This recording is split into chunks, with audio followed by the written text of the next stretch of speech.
There are places no one looks at, a stone by the water, a chapel crumbling into the fog, and yet heaven stops there. What makes the humblest thing turn holy? It all began long before the crowns and the crowds.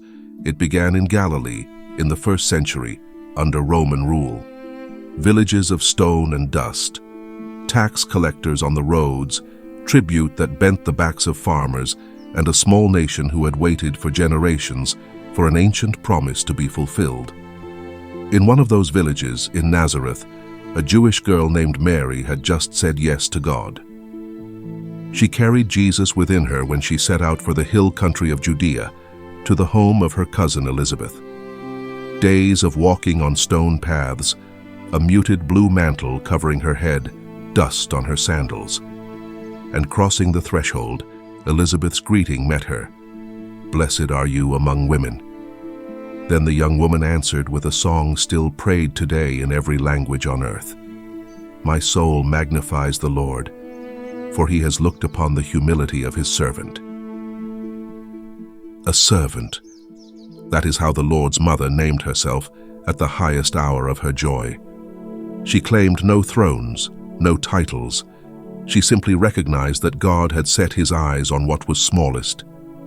Every shrine, every title the peoples of the earth have given her, every road walked by pilgrims is born from that same gaze, the gaze of a God who chooses the humble to touch the earth.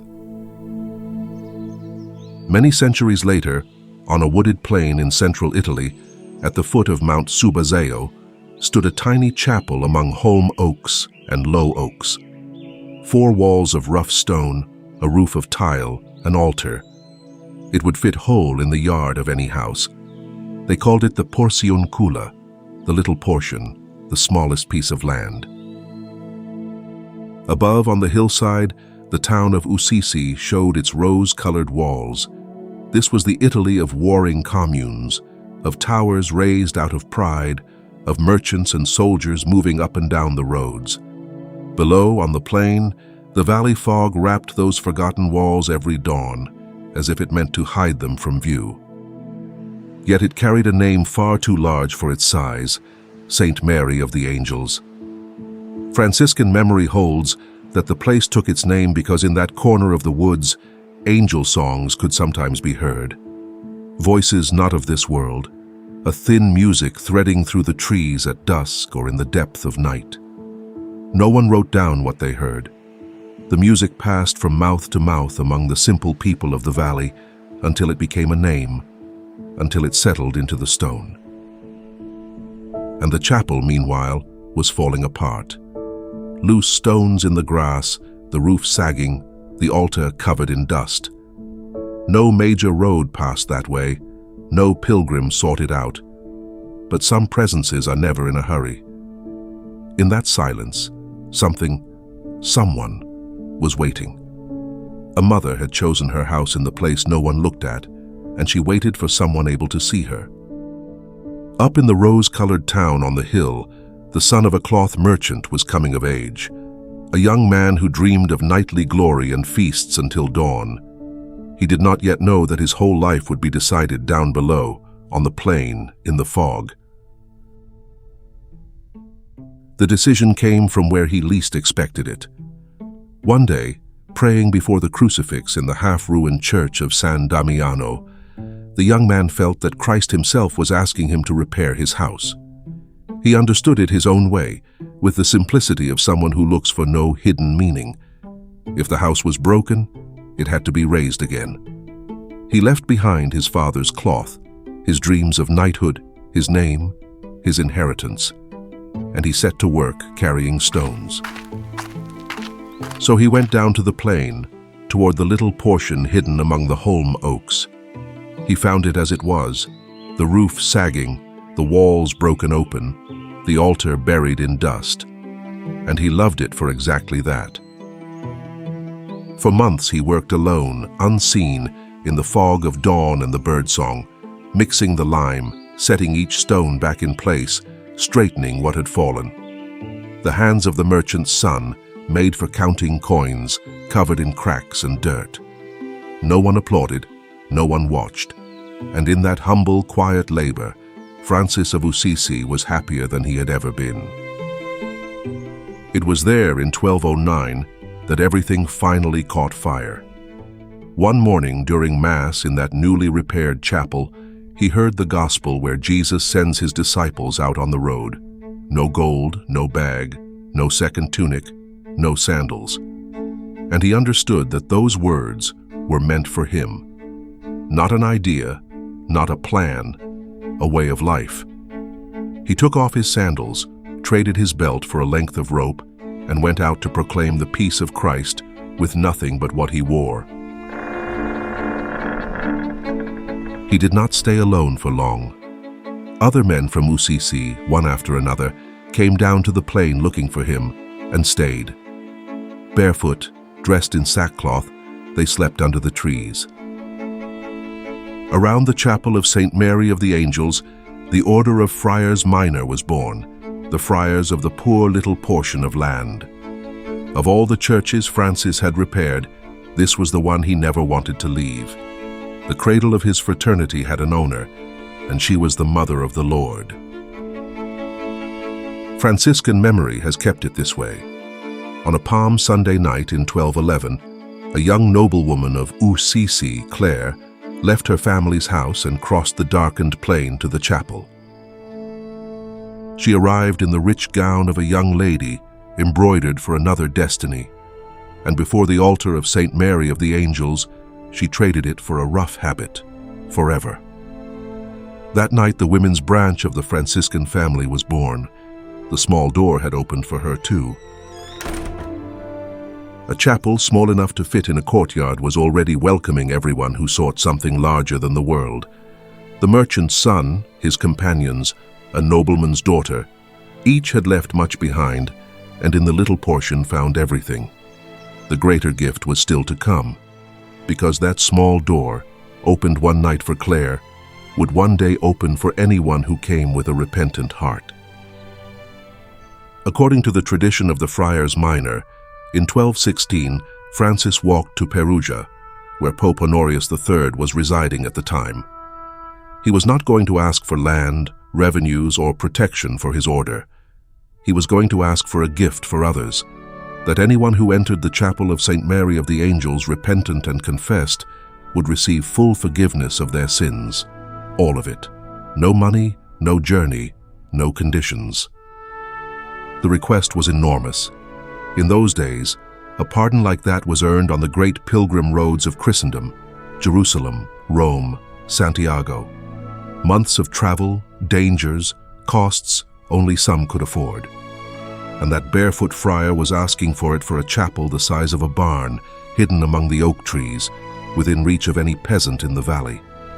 Honorius III, a cautious man of law, listened and granted it. The feast was fixed to a day on the calendar that would outlast the centuries, August 2nd, a day the faithful still keep 8 centuries later.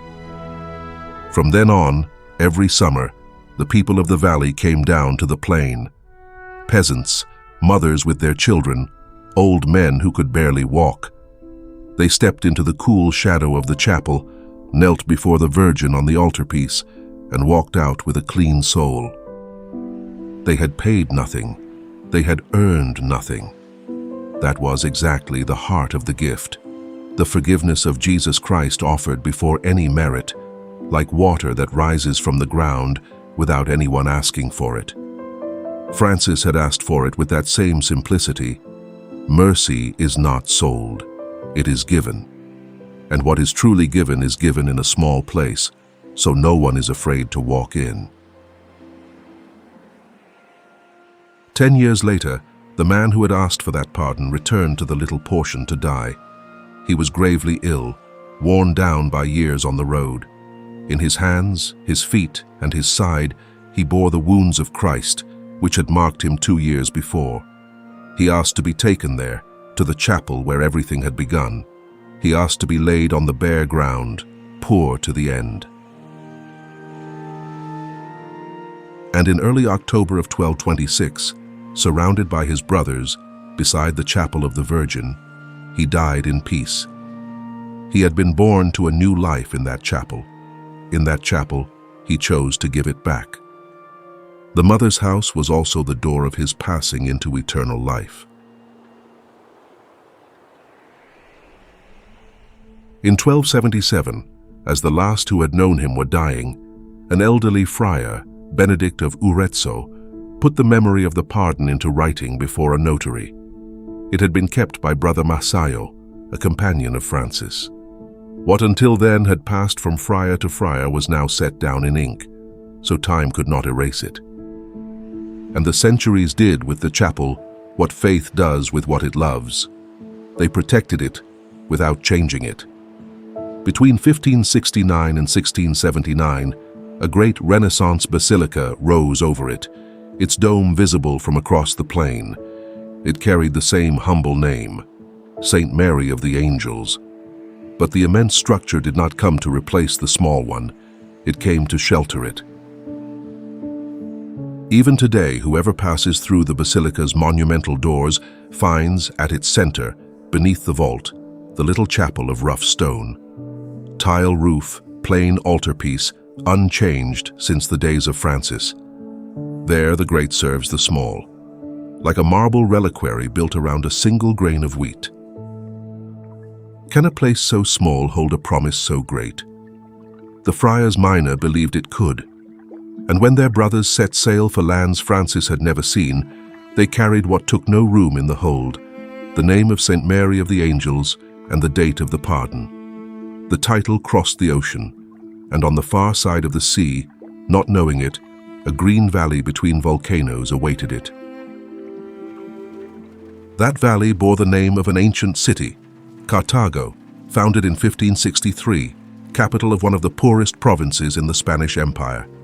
No silver mines, no palaces, low houses of adobe and tile, dirt streets, a sky heavy with clouds, fine rain falling from the volcanoes.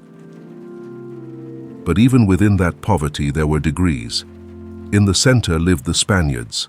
To the east, outside the city's boundaries, in a district called La Puebla de los Pardos, the settlement of the mixed-race poor, lived the others, mulattoes, mestizos, people of dark skin, kept on the margins by the laws of the time. Huts of cane and mud, plantain groves, a stream running clear over stones and ferns. There, where the city ended, everything was about to begin. So the faith of the people of Cartago tells it. It was August 2nd, 1635, and the girl's name was Juana Pereira, a young woman of mixed race, parda or mulatta, some 15 or 18 years old. That afternoon she went down to the stream to gather firewood, as she had so many afternoons before. No one was waiting for her. No one was watching. She was gathering branches when she saw it. On a stone, beside the spring, a tiny figure. She picked it up in her hand. It was an image of dark stone, about 3 inches tall, small enough to fit whole in her palm, a veiled woman with a child on her left arm. The Virgin and her son, Jesus, carved from a single block, the features plain, almost rough, the surface damp with earth and moss. A dark-skinned virgin, dark like her.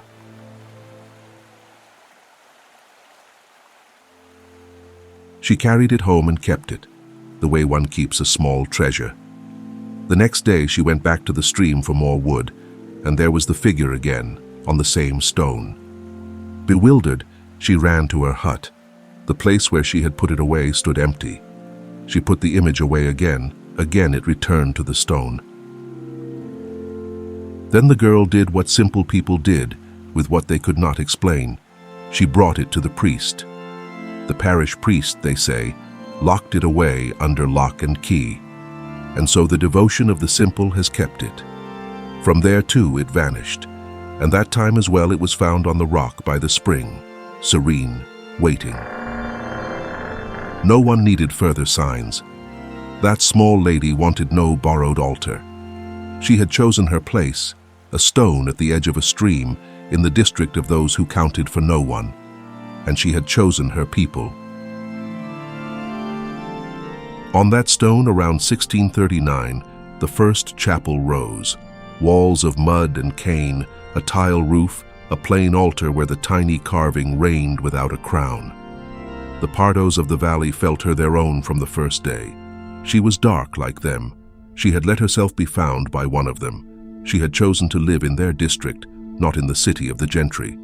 They called her the Virgin of the Pardos, and in time, with the tenderness that only trust can give, La Negrita, the little dark one.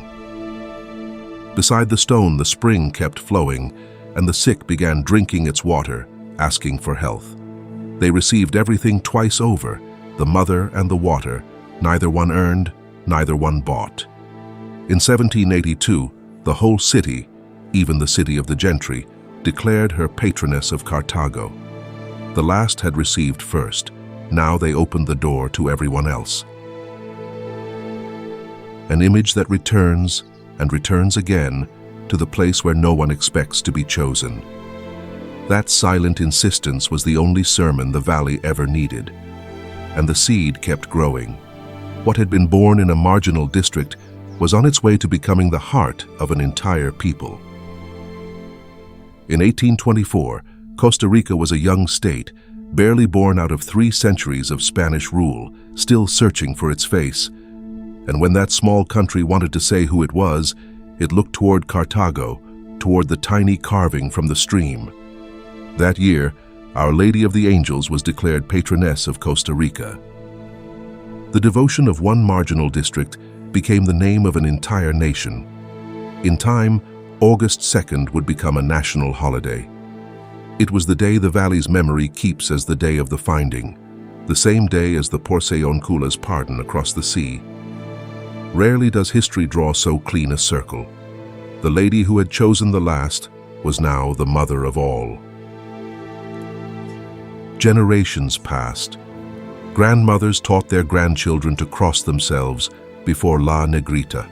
The sick kept drinking the water from the spring, and over the stone of the finding, the temple kept growing along with the people.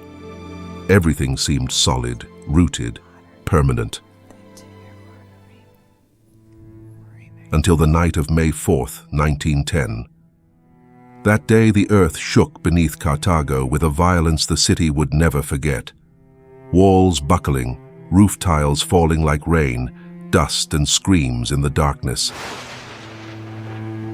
When dawn came, the whole city lay in ruins. So did the Virgin's temple. Its walls collapsed, its roof caved in, centuries of devotion reduced to rubble in seconds. Among the wreckage, the people searched for what they loved most, and they found it. The small image emerged from the rubble without a scratch, and beneath everything, silent as the first day, the stone of the finding stood in its place, untouched. What had been built came down. What God had placed there remained.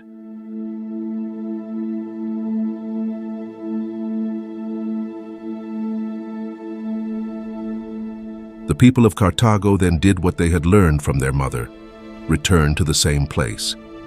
The shrine was not moved to safer ground, nor to some more distinguished site.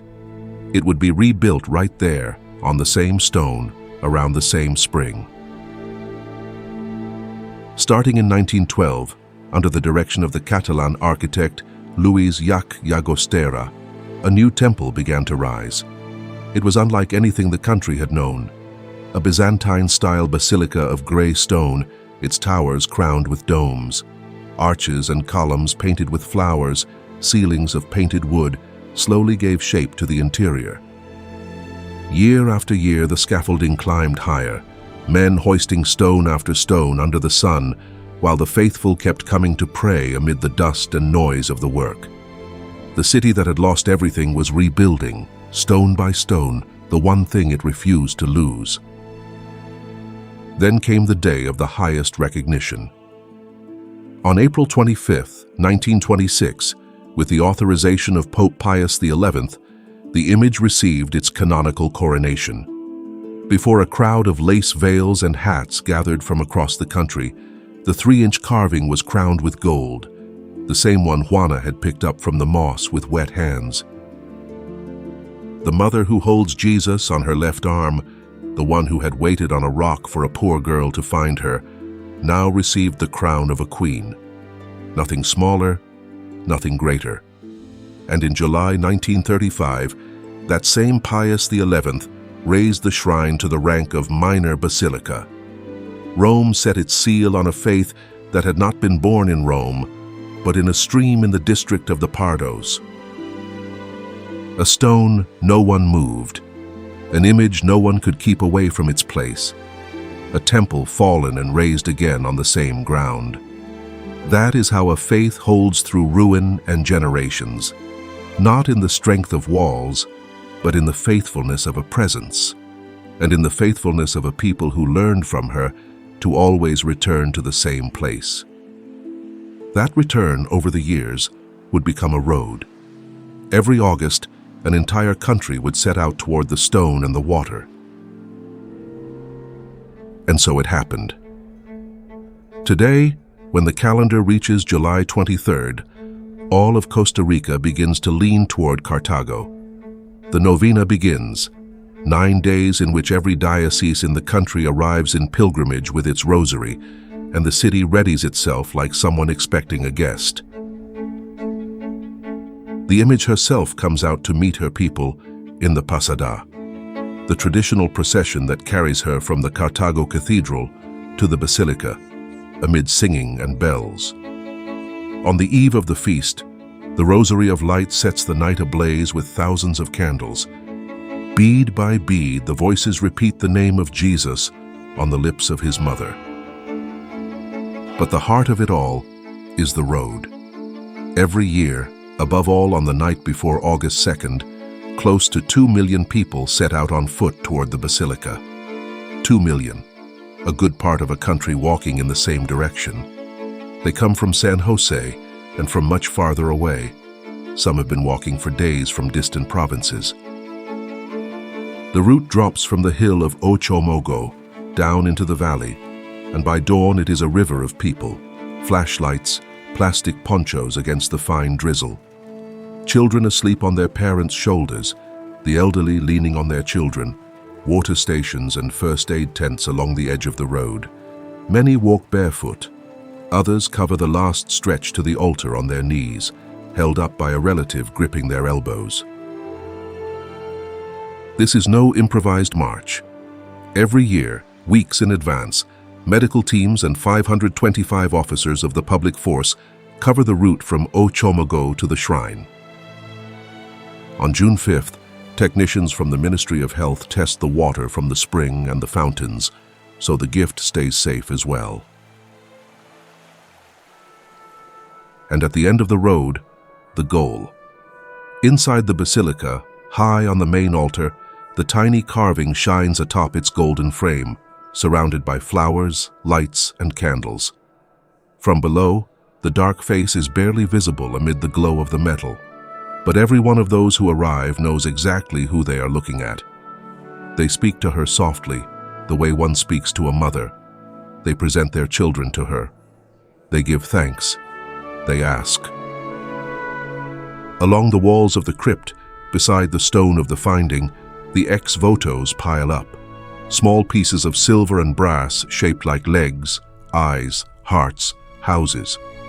Each one holds the memory of a favor received, a health recovered, a promise kept. Outside, by the wall of the fountain, the oldest scene of all repeats itself without tiring. The water from the spring, the same water that ran beside the stone in the days of that finding, flows from bronze spouts, and hands reach out toward it. A mother fills a bottle for a sick child. A man wets the forehead of his aging father. Someone drinks slowly, eyes closed. They ask for health of body and soul and give thanks in advance because they have learned from the Lady that grace arrives before merit does. And the current does not stop. In July 2026, under the pontificate of Leo XIV, the season's first pilgrims were already crossing the doors of the basilica, days before the feast, like the first drops of the flood to come. Almost 4 centuries after Juana's stream, the road is still full. One might wonder what so many tired feet are looking for, what those who walk all night find at the end of it. Perhaps the answer lies not in anyone's words, but in what has already been seen from a chapel lost in the fog of Umbria. The answer had been in plain sight for centuries, a chapel falling apart among the oak trees, which a young man raised with his own hands. A hard stone at the edge of a stream, in the neighborhood of those who counted for no one. Heaven did not choose those places despite their smallness. It chose them precisely for that, with no noise to drown out its voice, no merit to confuse the gift with a payment. Mary had sung it from the beginning, on the hills of Judea. My soul magnifies the Lord, for he has looked upon the humility of his servant.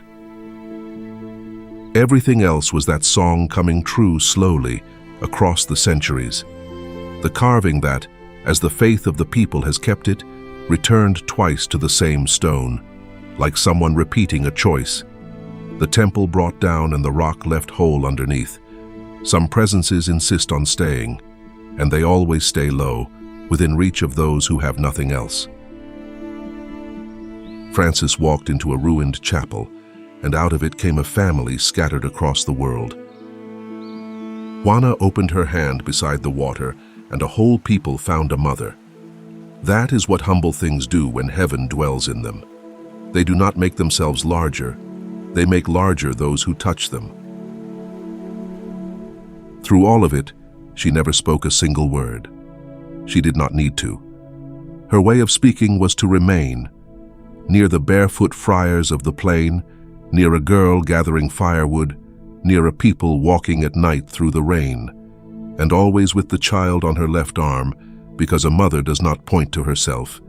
She brings Jesus level with the eyes of the poor. We keep places like that too, even when they do not look it. A kitchen table where someone prays alone before the house wakes.